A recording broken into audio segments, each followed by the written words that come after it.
If you think that I'm not being fair to women, then all of this is like the mildest rebuke compared to the vicious character assassination that men are subjected to on even one night's BBC television, or a typical two-page spread in The Guardian. And then you get the stuff in the media, which is, to quite a large extent, is controlled by female editors.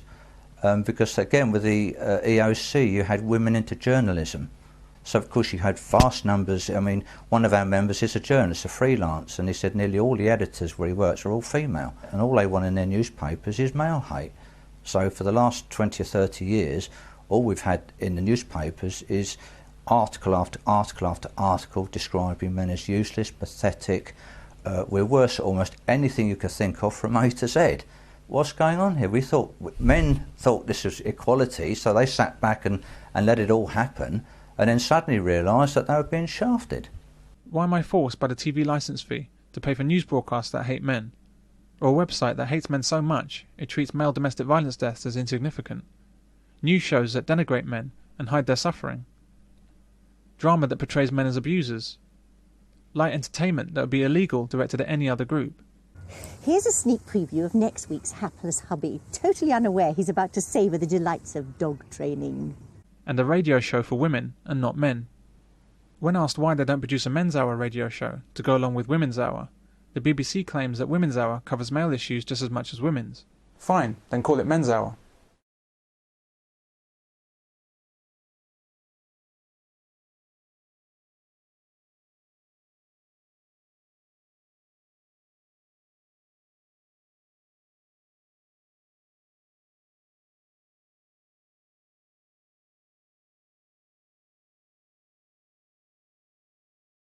Here's my alternative BBC schedule. A schedule where women take the place of men, just for once.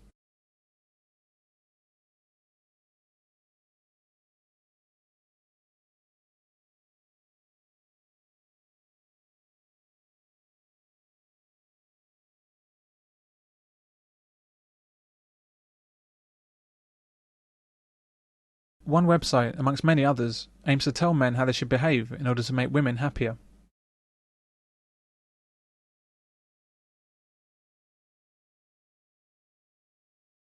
So as I've asked before, how do the typical images of men on our screens condition our society to treat men?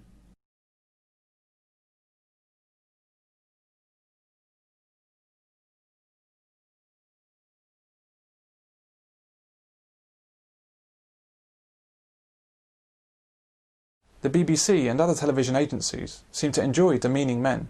This documentary appeared on British television in 2004. What would life be like if it was a women's world? It discusses the idea of women ruling the world and men being something less than second-class citizens. There's a minority of men who just don't fit in to society in one way or another. Possibly they don't fit into the feminised labour market. They can't adapt sufficiently to fit into that.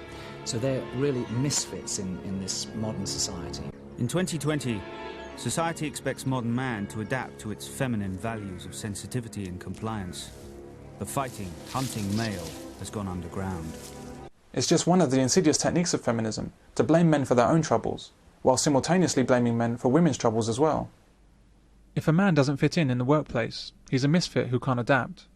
But if a woman can't fit in... There's still huge institutional gender discrimination against women.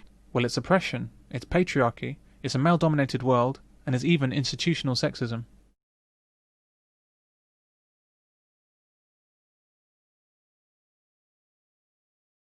I'm surprised it's only a minority of men that are considered misfits in the light of the way men are treated in society. Rather than men's inability to adapt, the exact opposite is true. It's a testament to man's incredible adaptability, patience and nobility in the face of his oppression that society has not broken down entirely. And what happens to men in this situation isn't right. Why haven't fathers long ago gone on the rampage in our society, rioting, marching, attacking vindictive mothers, arrogant judges, the police and members of parliament, and burning cities to the ground? The way fathers have been treated in our system is more than enough reason for such behaviour, but men have restrained themselves to peaceful protest. Why haven't male workers rebelled against society for forcing them to work to age 65, when women only need work to age 60 for their pensions? Why have they not marched about their working conditions that mean that virtually 100% of workplace deaths and injuries occur to men alone? Why have men accepted the poor treatment of boys in the school system that's driving them away from education and limiting their futures as a result, whilst girls are simultaneously encouraged and unfairly assisted in the education system? There's still huge institutional gender discrimination against women. And how does this discrimination against women show itself? Can it be seen in deaths of police officers on duty? Is it obvious from workplace-related injuries? Perhaps it's clear from the death figures from Iraq. This BBC documentary utterly fails to represent men and women's true position in society, relative to each other and to the state. Instead, it perpetuates the widely believed myths of female oppression, and the equally common myth that women are somehow superior to men. Women love the idea of a world of work that requires nothing more than a computer screen, a phone, a cuddly toy on her desk, and a water cooler in the corner. There's the more immediate and pragmatic issue of the nature of work and what it will mean for women if we're living in a world where the technology has so radically changed our lives. And I think the most obvious change is the reduction in emphasis on physical labour. If now you sit at a keyboard, you don't have to be physically strong anymore. And that will mean a whole change, I think, for the rise of women in the workplace. The role of men is not disappearing and can never disappear. Men's contribution to society is not based on our superior skills with our hands.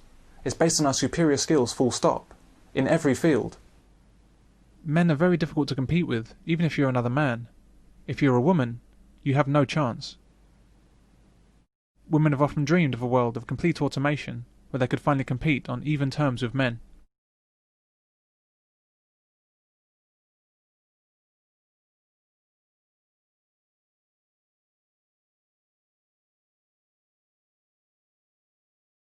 But women have failed to see the obvious.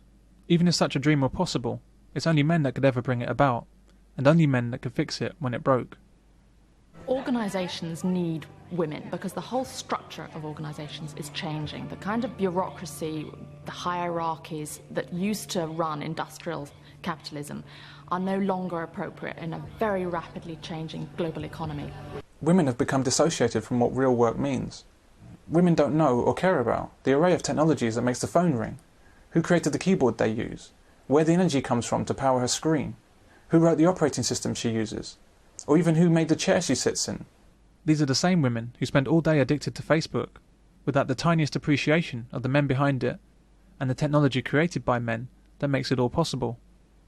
It's the work of men, and only the work of men, that makes it possible for women to be useful in the workplace at all.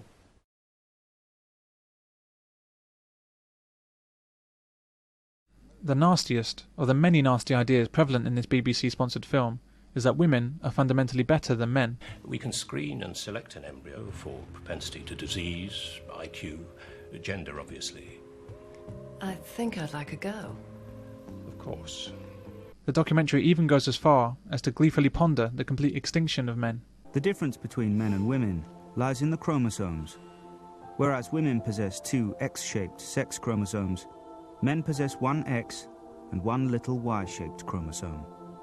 Apart from its role in determining maleness, the Y chromosome appears to be genetically inactive.